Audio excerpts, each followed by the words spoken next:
Blog Talk Radio.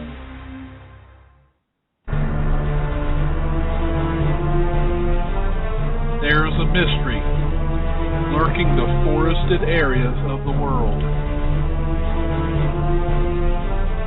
Many have seen something, but what is it?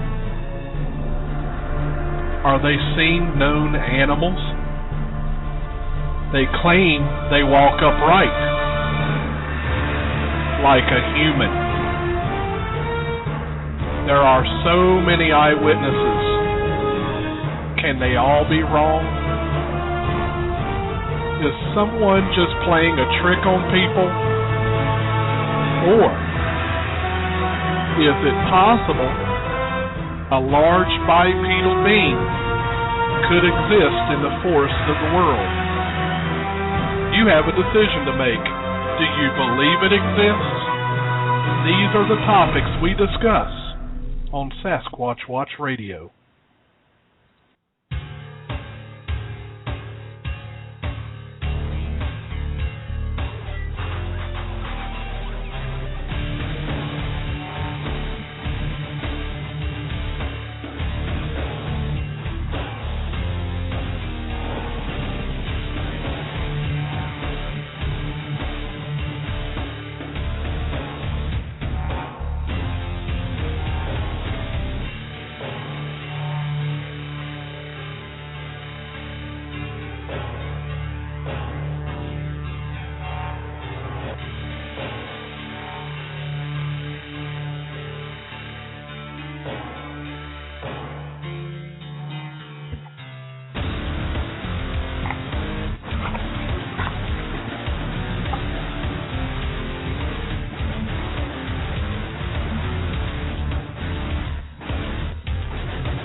All right, hello everyone, and welcome to another episode of Sasquatch Watch Radio. Today is April 30th, 2013, already at the end of April. Can you believe it? Seems like we just got to springtime. But anyway, let me welcome my great co-host on the air. How you doing, creature?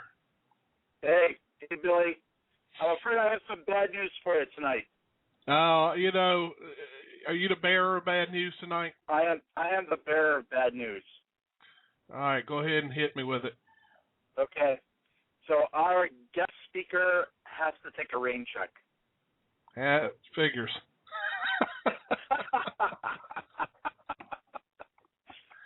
But did say that he was sorry and would like to come on the show, another time. But unfortunately, something came up. So it looks like it's just, you and me. All right. Well, I guess the public will just have to deal with us two tonight. So. But, we had a great weekend, Billy, in New York. And I think, I don't know if the conference is going to, be held again next year, but it certainly was an interesting weekend. Wouldn't you agree? I do agree. I've always liked going up there. I mean, we had it last year, was the first time, and I enjoyed it then, and I enjoyed it this year too. The whole area up there is just beautiful. That whole area of Mayville and Chautauqua Lake all the way around. Of course, we kind of got to experience both sides of the lake.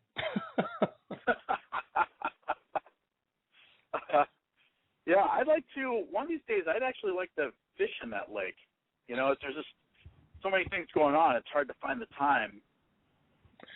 Yeah, it is. It's hard. And, I mean, they, where we stay at, of course, he rents boats, and I'm sure we could easily do it. But like you said, there's so much stuff going on in between, all the scheduled events that makes it a little difficult to have any, what we probably need to do, we probably just need to go up there during a week where we're not doing any conferences or anything, just go up there and just spend some time.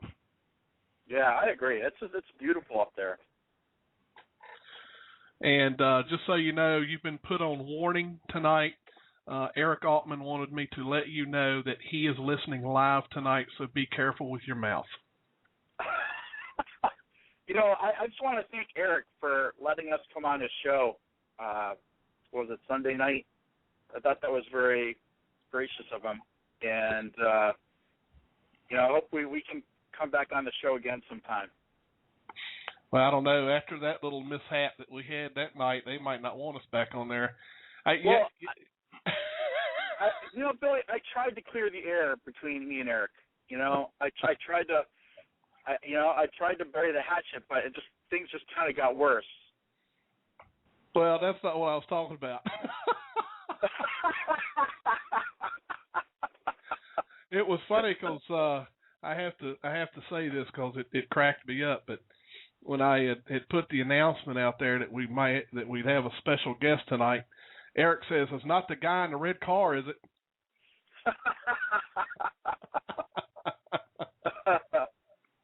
Yeah, we had a pretty horrific encounter with a I don't know what you call that, just a crazy man. It was a crazy, prejudiced, yeah, angry drunk guy. Yeah, he had a problem with German Irish guys apparently. And in particular, German Irish guys with Massachusetts plates. Yeah, he did not like that at all. Did not like that. No, but anyway, at least we got through that turmoil. Yeah, it's a good thing I got a V8. I used all 8 cylinders too. I know you did. I know one thing. I strapped my seatbelt on once we went. I thought we were getting ready to run the round track. Well, I was cruising through town about 90, so I was sure I was going to get a what we call a performance award from the local law enforcement, but we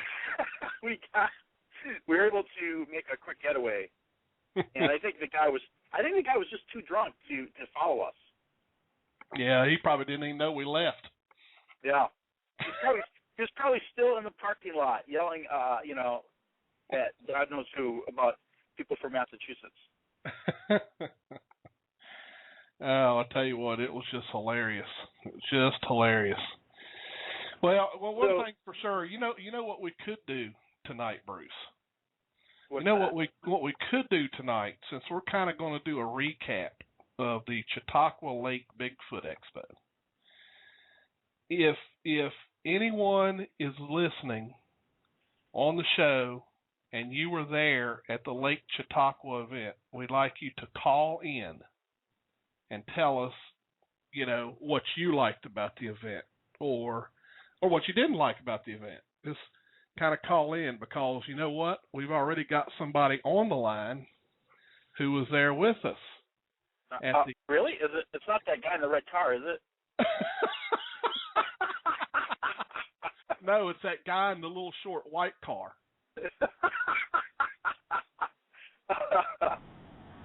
Ain't that right, Jeffrey? That's right, bitch. You bunch of liberals.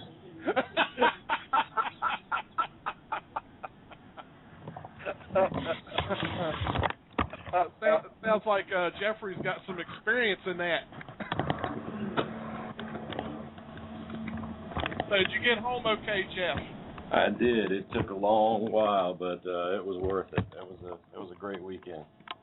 Well, tell us a little bit about some of the stuff you enjoyed and some of the experiences that you had out there. Well, I hadn't really prepared anything like that. I'm still exhausted from the weekend. It was way too short, of course, and it's over. Seems like you just get there and it's over already. I didn't get to be a part of the town hall meeting, but I heard that went very well because I had gotten there so late on Friday. But I liked the Bigfoot school aspect on Saturday, getting the kids involved. Sunday was great. It was the same as last year, same setup. The only thing I would say that I didn't like about it is it was a little lengthy, and I think a few suggestions were made about maybe splitting it up over 2 days, or having the speakers speak a little bit shorter, just to keep the folks a little bit more interested, because they were, stretching and yawning by the end of the day. And, yeah, I agree with you. It's tough to sit there through, a bunch of speakers. I mean, at any conference. Yeah.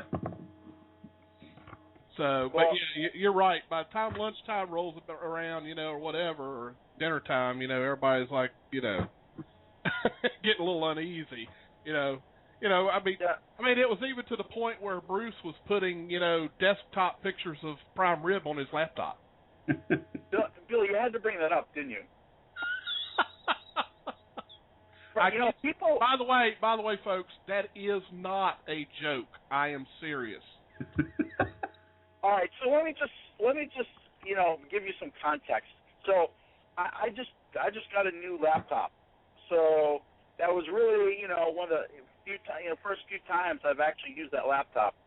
And so I'm listening to the presentation, manning the Sasquatch watch table, and I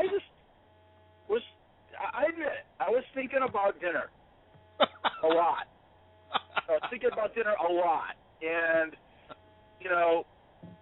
I think part of it was that I hadn't really had any red meat for the last couple of days.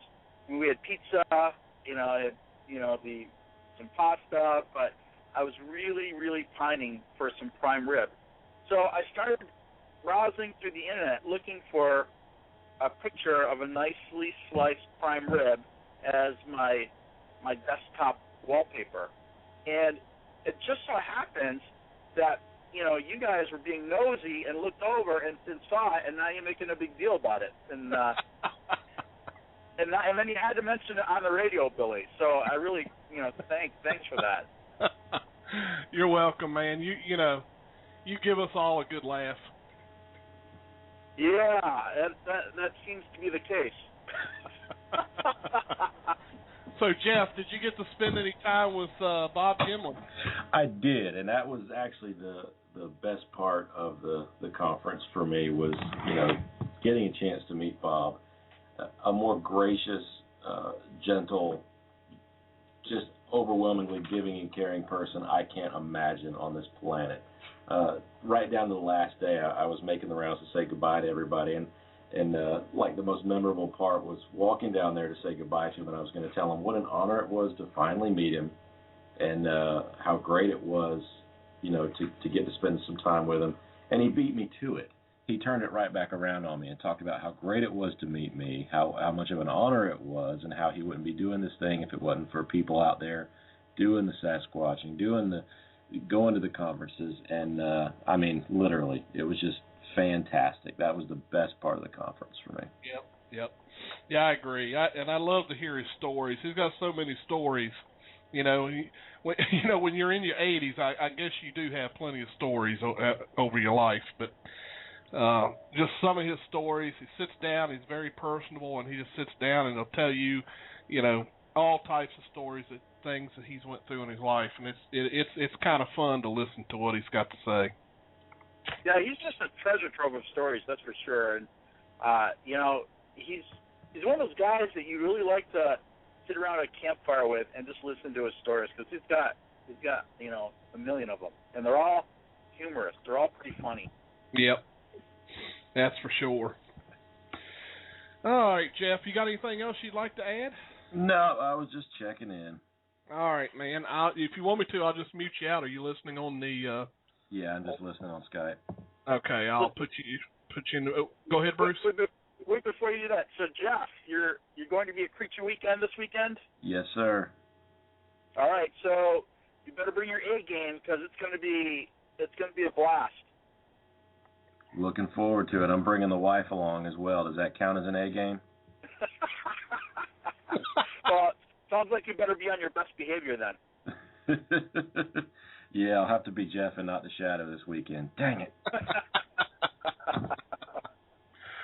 All right, Jeff. We'll mute you out then. Thanks for calling in, bud. No problem. So, Billy, on Friday we had that town hall meeting. So I think that's how we started out last year. Do you want to talk a little bit about what went on at that town hall meeting? Yeah, the town hall meeting was it was pretty interesting. There was quite a few folks that came in there. I think the count was somewhere between 90 to 100 folks that showed up for the town hall meeting, and you know, we had everything from adults to young children getting up and talking about sightings that they had, and I tell you, some of those kids, I was shocked. Some of those kids in there were pretty smart. Some of them were pretty detailed, and you know, and it takes a lot of courage for those kids to get up in front of a crowd of people and talk about a subject like this. Of course, you know, we tried to help out a little bit by getting up and kind of loosening everybody up and make them feel comfortable and letting them know, you know, the folks that are here, you know, are ready to hear what you got to say. You know, there's nobody here that's really going to make fun of you like, you know, out in the world. Yeah, I was, you know, you're right, Billy. One of the things that I was really impressed about those kids was how well spoken they were. You know, they would get up there and tell their, you know, sighting encounter, and, you know, they're just really so eloquent and, you know, really sharp. And that third grader, he could probably have Eric Altman's job. Oh, God. You just had to start, didn't you? Well, I'm expecting a response to that at any time. So it's all in good fun, brother Altman. It's all in good fun.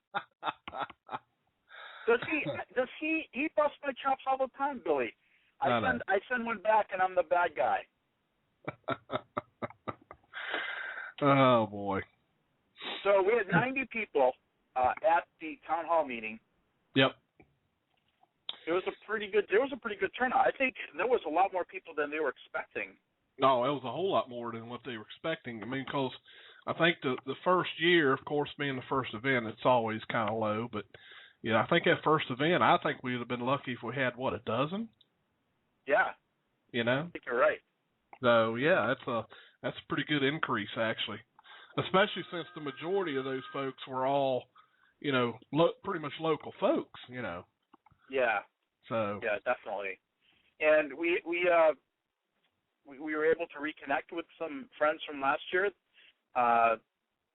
There was Mary, who had a sighting. Yep. in that area.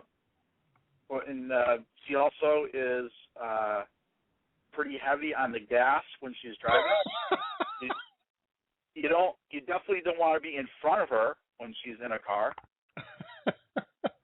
Yeah, just so everybody knows what we're talking about. She's if you've ever watched the Dukes of Hazzard, you know how they jump things like creeks and mud puddles.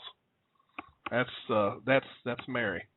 Yeah, she has no problem flooring it, and you know I think she got like a Honda Civic or something, but she thinks it's a Range Rover. That's why we call her Range Rover Mary. She'll be on a trail and she'll just floor it, not realizing that, hey, it's a Honda Civic. It's not, you know, an SUV. Last year we were on a trail and she just hit the gas, and I actually saw the bottom of her car, and I realized that that's not a good vantage point.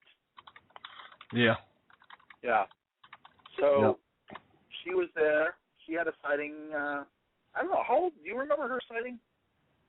I don't remember her sighting. To be honest, I think she added a couple other experiences that I don't remember hearing the first year. So Eric says, tell him that I wasn't paying any attention to him because when he's on, the show is boring.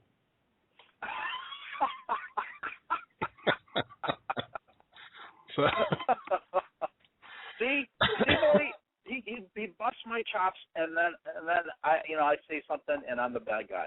See, there you have it. I tried, Billy. Did I not try to make amends with Eric on his show?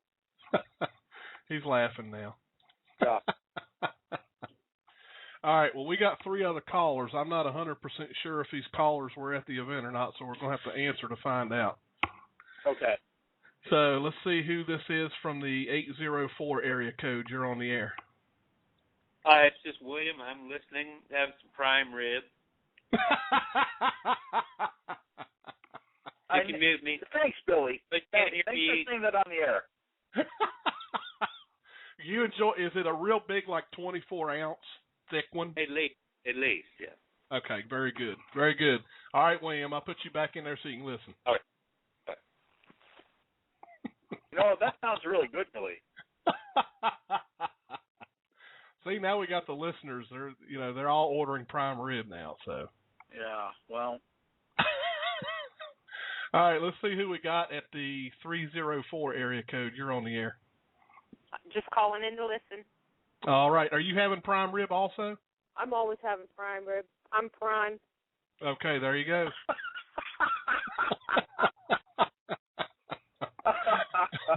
I'll put you back in there. Thanks a lot. And then last but not least, the caller from the area code 614. You're on the air. Hello? Yep. Who do we got? It's the Foot Trackers. Hey. Hey, what's How up, you doing, Jerry? guys?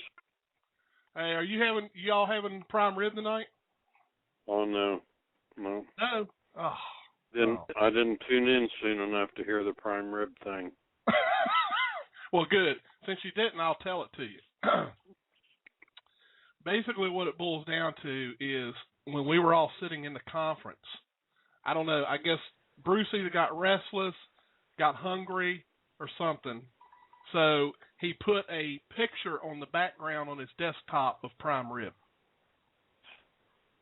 Wow, Billy, are you serious? I didn't even like you telling the story once. Now you've done and told it twice. Well, I got to make sure that, that everybody... Now you've got like the prime rib hotline going. Thanks.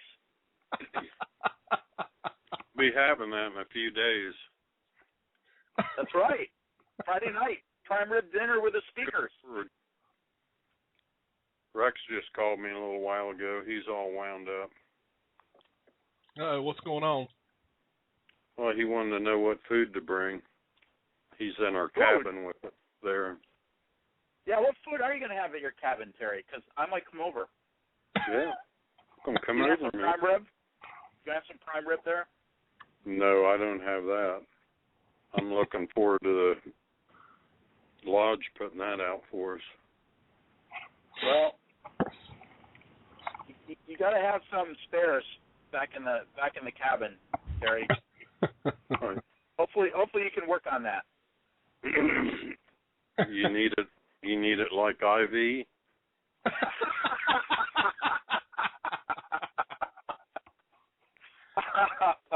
He probably does, Terry. He probably does. You guys can get up there and boogie to burn off fat. Oh man, I tell you what. All right, I'll put Terry Treva. I'll put y'all back into the room so you can listen. All right. All righty. Take care, guys. All right, you too. All right, thanks. Safe trip. See you Friday. See ya. See you Friday. So, all right, where were we? Oh, the town hall meeting. So this guy comes up to me, and he had a sighting similar to Mary's sighting, and his sighting was probably not more than 5 miles from where Mary's sighting was. And his sighting was, what he told me was, he was living in this house somewhere out in the boondocks, and there's a road that was fairly remote, but there were a couple other houses on the road, and there's some kids playing in the road, and since it's fairly remote, there's not a lot of traffic. Right. And he looked out and he saw, and this is what he says, he saw a Bigfoot creature just sort of watching the children. And he was absolutely sure that it wasn't a bear or something that he just misidentified. He said this thing was tall. He said, and he's a big guy. He stood up and he said, "Oh, I'm a big guy." So I said, "How big are you?" And he said, "I'm 6'3". So he, saw this creature that was much larger even than himself. So he went inside to get a gun because he was thinking the children might be in danger. And by the time he came out, he said it was gone. So that was his sighting. Yeah. So pretty interesting. Definitely interesting. And then Saturday, we had the workshops. Yep. The workshops. So we had some interesting workshops, actually. Melissa Hovey did the workshop on casting footprints. And she pulled out all of her equipment onto the table. And I was amazed because the moment she said, you know, does any of the kids want to get involved in this, I don't think there was a single kid left sitting down. There were a lot of kids there, Billy. She had kids spread all the way around the table watching as she showed them how to mix the casting agent, how to put it into the track. And I mean, they were glued just watching that. Billy, I watched Melissa pour that plaster, and I will tell you that she makes her pancake batter the exact same way.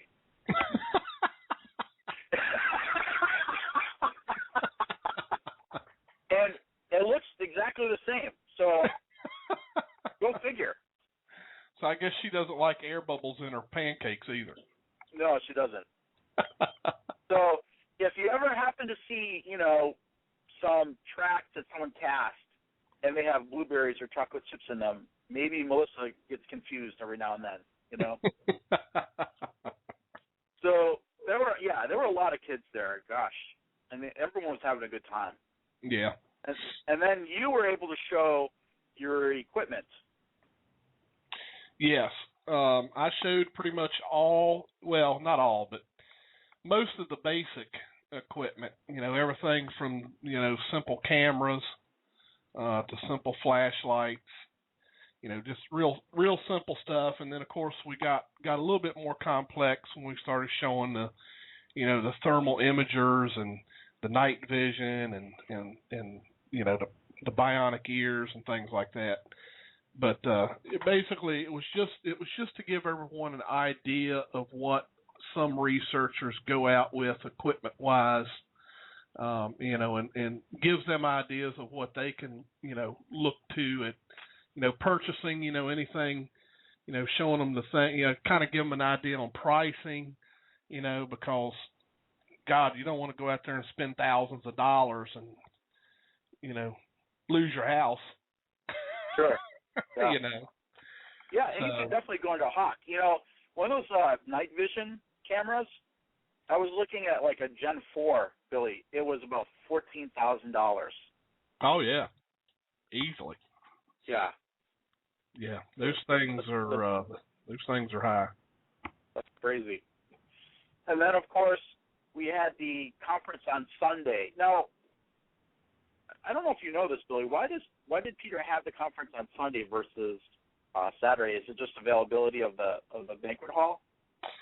I think that's why, but I'm not for certain. I always think that a conference does better on a Saturday, but you know, 'cause you know, some folk, of course, it didn't start till 12 noon. I guess, you know, which most of the time church is over, I guess, by 12 noon. Because that does seem like an area of a lot of folks, you know, go to church on Sunday. I mean, actually, Peter had to go to church, too. And he didn't get back until later. So. And then, of course, you spoke, Steve Cole spoke, Melissa Hovey spoke, and then we had Larry Batson. Larry Batson he's a great guy. He brought his animals out. Yep. You know, and you know, Larry's he's comfortable with his animals, but the thing is, he doesn't realize is that not everyone thinks like a tarantula is a great thing to hold. You know, you pull up a tarantula and you say, oh wow, you know, hey, look at these fangs, they're like an inch long. You want to hold it, Bruce? I'm like, no, I don't want to hold that. Then he pulls out like a 7-foot boa constrictor. he'll say, "Oh yeah, you know," and "Hey Bruce, let me wrap this around your neck." I'm like, "No, I don't want a boa constrictor wrapped around my neck." You know, I just he's a funny guy. But he was like, "Oh, come on, it's not gonna hurt you, Billy. All you got to do is go to YouTube and do a search for, you know, like when animals attack, and there's tons of examples of when, you know, talk show hosts, you know, have these guests on with the animals, and animals freak out, you know." So I wasn't gonna let that happen. Well, they're not gonna hurt you.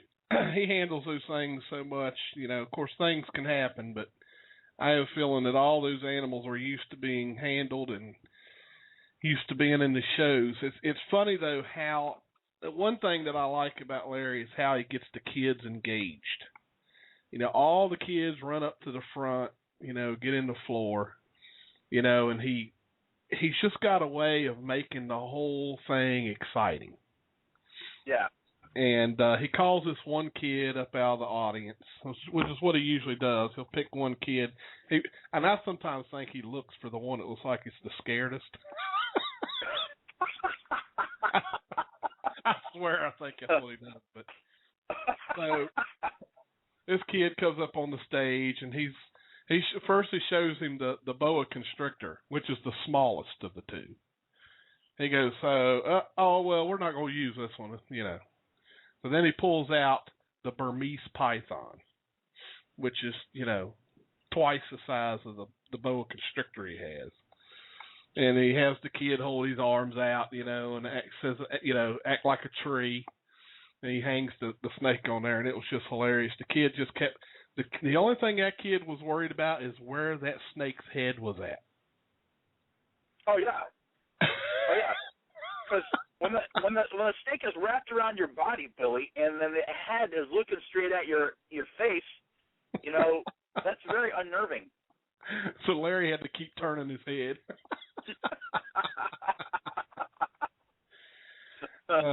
It was funny. Then Larry had that little alligator. Yeah, the alligator was pretty cool. He showed how you can turn the alligator over on its back and actually rub its belly, you know, from the neck down towards the tail, and actually put the gator to sleep. It was hilarious. I mean, that you rub the gator for a little bit on its belly, and then he can just let it go, and it's like it's dead. Yeah, but Billy, there's an art to that too, because if you rub the belly too far down, the thing pees. Yeah, I know it. He says it's like a fountain. But once he brought that alligator out of its trance or whatever, the thing was flipping out. He had to hold it with both hands. I know. Which he usually does that to scare everybody.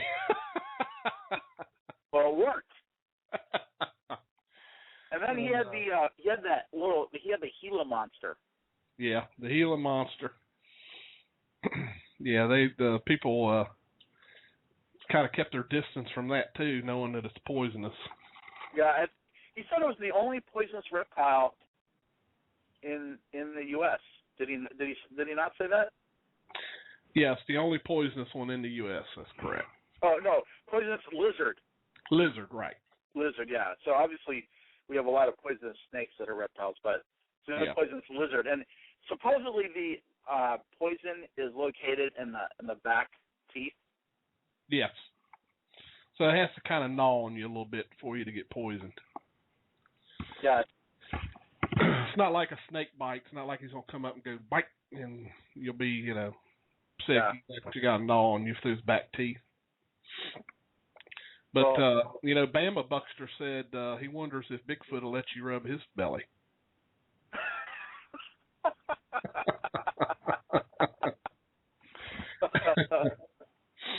I don't know. That you may lose a limb over.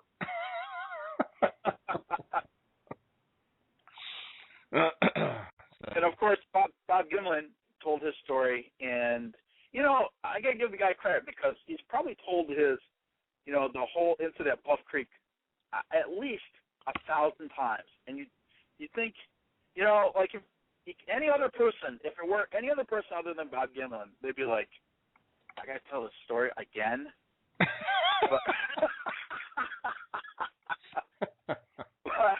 But you know, he was just happy to retell it. You know. Yeah. And then of course people did come up with questions for him, and he answered the questions. So yeah, he stood up there for quite a while, telling telling the story, and you're right. He's probably told that story so many times in the last 40 years that, you know, it's got to drive him crazy. Yeah. But you can't tell it. You can't tell it from his delivery. No, he's just the guy has the patience of a saint. Yep. You know, he's probably the only guy who could probably listen to Eric Altman's show and not yawn. Oh, me. Well, Eric actually told me earlier to tell you that he's leaving now because the show's just too boring for him with you on it, and he's falling asleep. So. You know what that means, Billy? What's that mean? I can bust his chops even more now that he's not listening live. No, he's listening live. He is? Oh, yeah, he's still listening. He definitely will be listening now after you made that comment. What was your favorite part of Bob Gimlin's presentation, Billy? My favorite part, I believe, was just him retelling, you know, everything that led up to their filming of the creature, and just hearing it, you know, hearing it from the man that was there. Mm-hmm.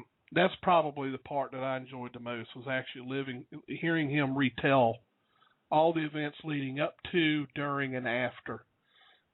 You know, and a couple people, you know, brought up good questions, you know, like I think it was a lady that had asked him, you know, why didn't you proceed to follow it, you know? And obviously, you know, as Bob told us, he kind of wanted to. He wanted to follow it. But, you know, Roger Patterson told him, said, I don't think I want you to leave me alone here. You know, there may be two other divisions out here.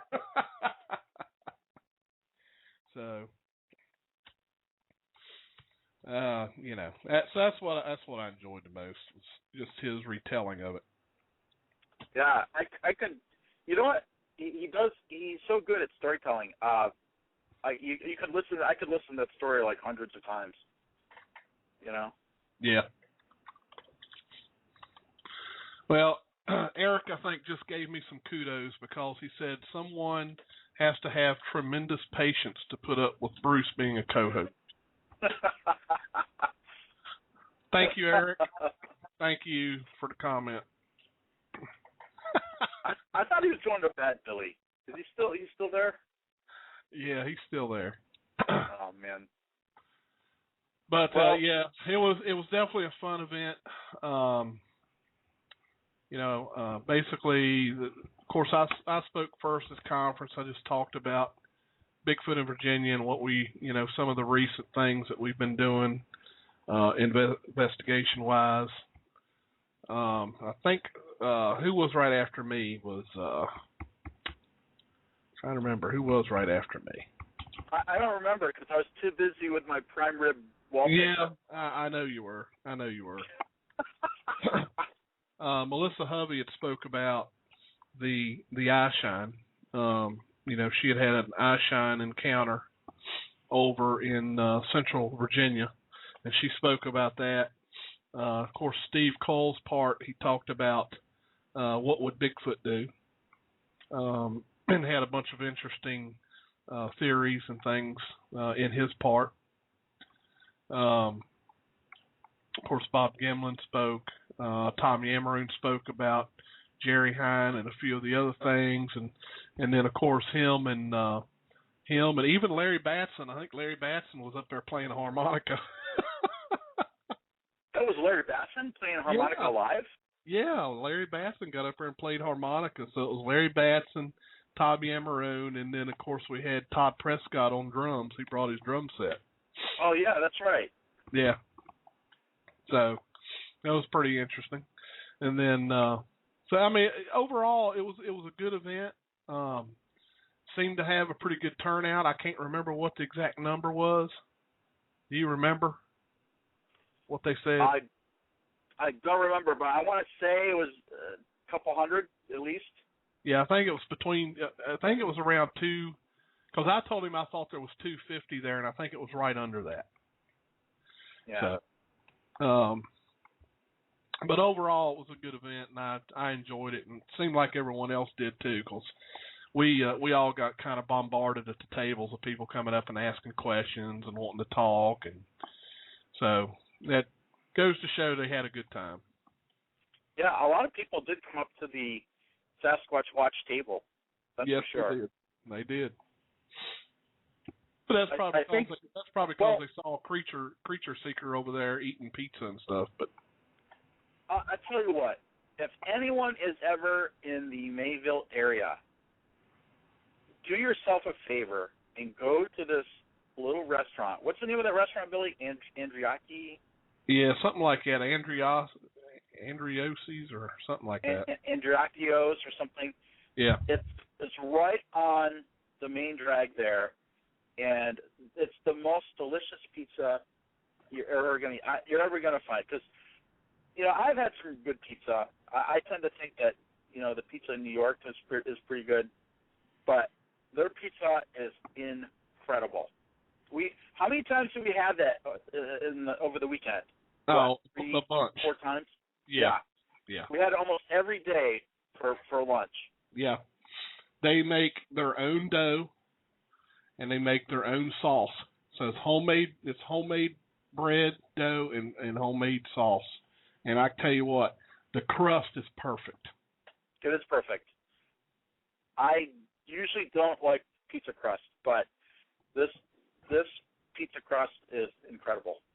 Yeah, it's just I don't know, just can't say enough about it. But I think they knew we liked it, Well, I think we were there constantly. And that's right. Shadow was signing autographs because Shadow got put on the newspaper. Shadow was he was sitting right next to us, and he was just signing autographs, just signing away.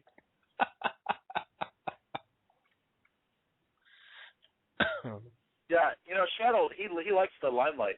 Oh, Billy, speaking of which, that guy from the Skeptic Inquirer magazine showed up. Yes, that's correct. Yeah, and he gave me a nickel. What's his name? Nickel? He gave me a wooden nickel. No, but what's the guy's name? I figured you'd ask me that. Well, yeah, so the guy shows up. He's from the Skeptic Inquirer magazine, and his call, he instead of like a business card, he gives you a wooden nickel. Yep, that's right. Yeah, but Joe Nickel. I would say I will say this, Billy. For a skeptic, he was the most personable skeptic I've ever met. Yeah. He was just, first of all, he was just very pleasant to talk to. He wasn't, a lot of skeptics, they're arrogant. They don't do a lot of research. And usually they're coming at you from a position of having done no research, and But this, he seemed very well read. He seemed very interested in the subject matter, and he was not like your typical armchair skeptic. This is a guy who actually, would make the effort to go out to a conference, meet people, talk to people, and actually, make an effort to, he may be skeptical, but he actually made an effort to get out there, Right. And so he seemed to enjoy it. Yeah, he seemed to enjoy everything too, so that was a big plus. So yeah. So that was cool that he showed up. Yeah. But overall, I think everybody kind of gets the idea. We all had a good time. We always do, but it was just a really fun, full weekend. Yeah, that's for sure. We have another fun weekend coming up too. That's right. It's coming up here in just a few days. I can't believe. The problem is when these conferences are back to back like that. It's the 2 weekends sort of meld into one long weekend because there's just the energy level is so high, and there's so much preparation, and then the traveling. Wouldn't you agree, Billy? Oh yeah, it's we go and have a nice full weekend. We come home for a couple of days, and we go right back at it again. I'm really looking forward to this weekend. We have Friday night. We have the meet and greet, which is at 6. So basically, all the folks who are already at the lodge, we're just going to meet up and say hello and network. And then 7 o'clock, we those of us who are attending the private dinner with the speakers will be convening. Yep. To eat prime rib and in some cases vegetable Wellington. Is that what you're having? That's not what I'm having, Billy. I'm not having vegetable Wellington. I'm definitely going to be having prime rib. So, of course, you can imagine, it was I who came up with that menu. Right. Yeah, I don't think anyone requires any kind of rocket science or anything to figure that out. Well, so the private dinner actually sold out, and we actually have a problem now because we have a lot more people than that little room can hold. So one of the things that we're doing is we're trying to make accommodations for another room that's larger. And I think that will not be a problem. Okay. But it's going to be I didn't think that, I didn't realize the dinner was going to be as popular as it was. And there are still people, I had to turn them away. There were, people who said, oh, my friend or whatever, can they come? And, unfortunately we are booked solid. So, right. But that should be a good time. Ron Moorhead will be talking about his Sierra sounds. Yep. And at the dinner. At the dinner. Yep. And everyone gets a free poster with their admission ticket that they can have all the speakers sign at that dinner. And well, one of the things we wanted to do was have the attendees have some interaction with the speakers, because a lot of times when you go to the conferences, the speakers are just mobbed by tons of people. Right. And so you don't really get to spend any time with them. So this event, allows those people to spend a little bit of time with the speakers and get to know them. And so it's a little bit more, intimate. Right. Rather than the conference scene where there's just lines and tons of people. We expect it will be a very full house. Yeah. I mean, weekend. Yep, I think so. And so that's Friday night. So what do we got going on Saturday? So Saturday is the big day. We have starting in the morning, we have a Bigfoot drawing contest, and we have received over 300 submissions, and the drawing contest was for these elementary kids. And the theme this year was Bigfoot, and the kids had to draw a Bigfoot, and they had to give the Bigfoot a name, and they had to explain why they named the Bigfoot the name that they gave it. So it's really cute, and I'm just really impressed with these are just elementary kids, and the level of skill that they've shown with this artwork is just incredible, Billy. And one thing I like about it, Bruce, is having a conference in that area, you know, and bringing folks into that area for a conference, I like the fact that we're now getting the community involved. We're now bringing in the area schools in there and letting them have some involvement in this conference. And I think that's a great thing. Well, you know, it was we wanted to do something that would be fun, and at the same time, we are raising money for Dollars for Scholars. So the event, you know, was sort of planned so that the kids could be involved, and we could also raise money for Dollars for Scholars, which, you know, is a really good cause. Dollars for Scholars, they give scholarships to kids to go to college, and you know, I was a recipient of a Dollars for Scholars scholarship, so I feel really good about raising money for that charity. Right. And then the judging is going to take place Saturday morning. Okay. And we're going to post all the submissions up in the hallway there at the lodge. Good. And then at 11 o'clock, Mikey Sorty is doing a Bring Your Own Evidence fair. Okay. And this is an event where folks can bring their photographs, their track castings, their, you know, recordings, their stories, their drawings, and share them with other folks, and share them with the researchers, and get other people's opinion on them. Right. And Mike did that last year, and it was very, very successful. So he's doing it again this year, and that will be held out behind the lodge. And that's going on up until, I believe, 1 or 2 o'clock. And, of course, we're having lunch at the lodge there. At 1 o'clock, we start seating for the conference.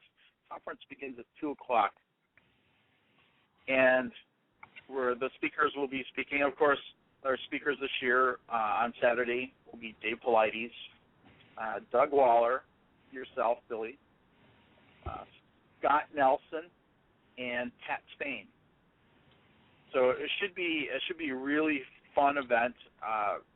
Once again, we have a stellar lineup, just like we did last year, and I'm really proud of the fact that, you know, we were able to attract, you know, good speakers. Yep. And Dave Paulides is going to talk about his work with the Missing 411 book series, this really chilling study that he has been working on for the past several years of missing persons at these national and state parks across North America. And so just really weird circumstances that kind of leave you thinking, you know, who could be responsible for this, or why did this rash of, you know, missing persons, well, they had this commonality. Right. If you ever heard of my Coast to Coast, it's really fascinating, but at the same time, it's really scary. You know, usually when I'm listening Coast to Coast, it's late, and you know, you kind of, after listening to, you know, what Dave Paulides has to say, you kind of want to lock the door, you know. And you're going to be talking about some of the recent sightings down in Virginia. Right. And Doug Waller is going to be talking about some of the local sightings at Salt Fork. Yep. Doug is sort of, you know, we have a number of local experts, the foot trackers, Terry and Treba, Doug Waller, who's coming out with a book about sightings at Salt Fork. Okay. And, you know, he runs the SOSFI, the Southeast Ohio Society for Bigfoot Investigation. Yep. And so then Scott Nelson will be talking about, you know, his research on Bigfoot vocalizations. And it's pretty amazing, you know, just some of the conclusions, you know, he has come to after studying the Sierra Sounds, you know, Ron Moorhead Sierra Sounds. And I think it's just sort of another another piece of evidence that supports the existence of these, hairy hominid creatures. Right. And Pat Spain will be talking about, his series, the Beast Hunter series, his work traveling all over the globe looking for mysterious cryptids, and what it's like to work in a reality show, both in front of and behind the camera. Right. So that should be extremely interesting. And then Saturday night we have the Bigfoot Lantern Tour, and that should be a lot of fun. That's definitely going to be fun. And we have a fair amount of people signed up for that, which is kind of surprising because you wouldn't think people would be up that late. But we're going to have a good crowd for that. And then on Sunday morning, starting at 10, we're going to start having these workshops, and those workshops will include how to cast tracks, what sort of equipment to bring if you're interested in getting into the field. And I think Dave Rupert's also going to be talking about sort of the basics of, I think a lot of people just, you watch a show like Finding Bigfoot and you just want to like tear off into the woods, and Dave Rupert's going to be talking about sort of the safety aspect of that, because the danger is that, people who don't have a lot of experience in the woods, they get in the woods and they're unprepared. So, we thought it'd be really beneficial for people to say, to get some instruction on, all right, even before you go out in the woods, here's some things you need to keep in mind, just so that you're safe. I mean, everyone wants to go out and find evidence, but, safety is number one. Safety is, the first priority. Right. So we have workshops that are going to address that.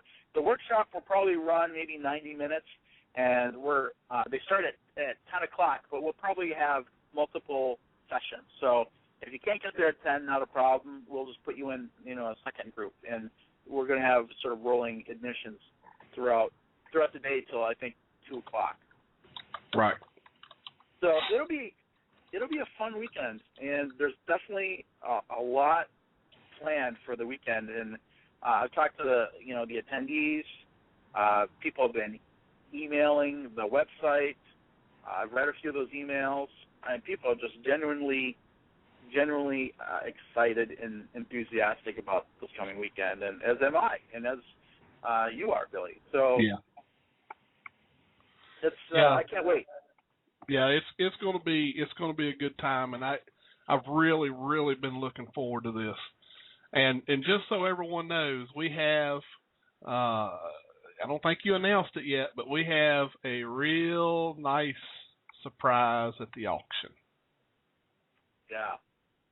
And I think a lot of people are going to want the item. Yeah, I agree. In fact, I've known about this auction item for some time, Billy, and I saw it for the first time over the weekend at the conference. The person who donated it brought it to me personally, and now that I've seen it, I really don't want to auction it off. but we're gonna auction it off, and it was signed by Bob Dimlin himself, and we're going to bring it to the conference and have all the speakers sign it. So it is a really special memento for whoever ends up with it of the conference, and it's really cool. So I hope it goes to a good home. Brandon wants to know, when are we doing the auction? The auction will be probably after dinner. Okay. Now we're gonna have auction items throughout the night. Right. And we have a bunch of stuff. So that's we have a lot of cool books that we're auctioning off, and so that's going to be going on through the night. But this auction item is going to be after dinner, and that's all I'm going to say about it. Okay. All right. Well, before we go off live, I hope everyone enjoyed the show tonight. Thanks for being on. We're probably going to go on for another maybe a couple minutes, and then we'll be back. But anyway, everybody, we'll see you next Tuesday night, and thanks for tuning in. Okay. Good night, everyone. All right, so it sounds to me like we're going to have a good time. It sounds like probably we're going to have some interest in that auction item. So now Brandon's wanting to know, what time's the auction? Well, tell Brandon he's going to have to collect a lot of returnables for this auction item.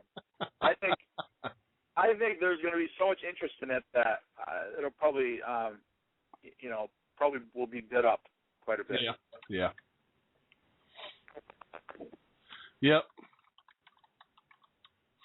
So there's, there's going to be a lot of laughs, and I'm just recuperating from the last conference, Billy. I know. I got in really late last night, and I'm going on like 6 hours sleep, and then heading out to Salt Fork tomorrow night. Wow. So you're gonna be there. You're gonna be there by Thursday then. Yeah. Yeah. Well, I would have come and joined you on Thursday, but it was kind of my fault. I didn't reserve the lodge room until Friday, so well, it's kind of my fault. We'll see you when you get there. Yeah, I expect I'll be there early afternoon Friday. So. Yeah, I think the majority of people are coming in on Friday. Yeah. So it'll be a lot of fun. The weather, Billy, I looked at the weather for the weekend. Yep. The ranges, daytime highs 75 to 77. There we go. And then the lows are like 51, 52 degrees at night. Oh, yeah, that's perfect. It's awesome. Yeah, it's going to be perfect. It's going to be great. All right, well, hopefully everyone listening will get an opportunity to come and join us this coming weekend, Friday, Saturday, and Sunday. You don't want to miss it. It's going to be a great time, be a lot of great people to meet, people to talk to, and certainly some of the folks that are speaking are going to give us some really cool information. So hopefully we'll see everybody there. I hope so. All right.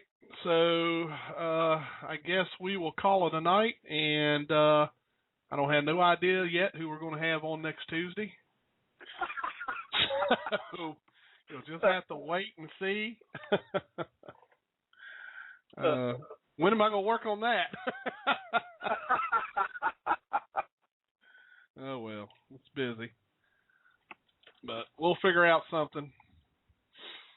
All right, Bruce, I will be seeing you Friday, and you be careful going down there. And everyone, we hope to see all of you there. And definitely, if you listen to the show and, we haven't never put a face with a name yet, please come and see me or Bruce and come and introduce yourself so that we know who you are and we can meet you face to face. Yeah, definitely. Billy, one of the things that I really enjoy, and then this happened at Cabela's, people would just come up to the table and they'd say, "Oh, hi, we've never met before, but I listened to your show." And right. It's really cool. It's really cool to meet some of the listeners. And so definitely, any listeners out there who are in the vicinity, please come out to Salt Fork. I'd love to meet you. And it's just really nice to put, like you said, to put a face to a name. And it's going to be a fun time. And definitely, if you plan on coming to the conference, we're going to have some tickets available at the door. Get there early. That's all I can tell you. So yep. It's going to be packed. Yep. And, especially if you're driving a long ways, you don't want to drive, for hours and spend all that gas money only to get there to find out there's no availability. So get there early is all I can tell you. Yep, that's right. That's right. Can be very unpredictable. Yep. All right, Bruce. Well, thanks for being on here with me tonight. Thanks, everyone, for tuning in, and we'll see y'all next Tuesday night at 9 p.m. Eastern. See you later. Good night, everybody. Good night.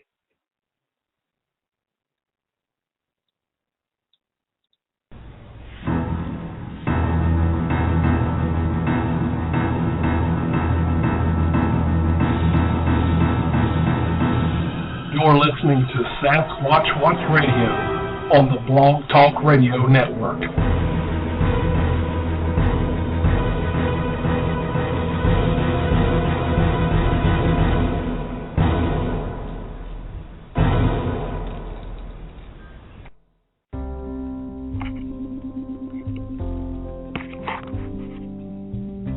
Thank you for joining us on another episode of Sasquatch Radio. Remember to join us again next Tuesday night at 9 p.m. Eastern. We appreciate every one of our listeners. Thank you so much for being here. Lucky Land Casino, asking people, what's the weirdest place you've gotten lucky? Lucky? In line at the deli, I guess? Aha, in my dentist's office. More than once, actually. Do I have to say? Yes, you do. In the car before my kids' PTA meeting. Really? Yes. Excuse me, what's the weirdest place you've gotten lucky? I never win and tell. Well, there you have it. You can get lucky anywhere, playing at LuckyLandSlots.com. Play for free right now. Are you feeling lucky? No purchase necessary. Void where prohibited by law. 18+. Terms and conditions apply. See website for details.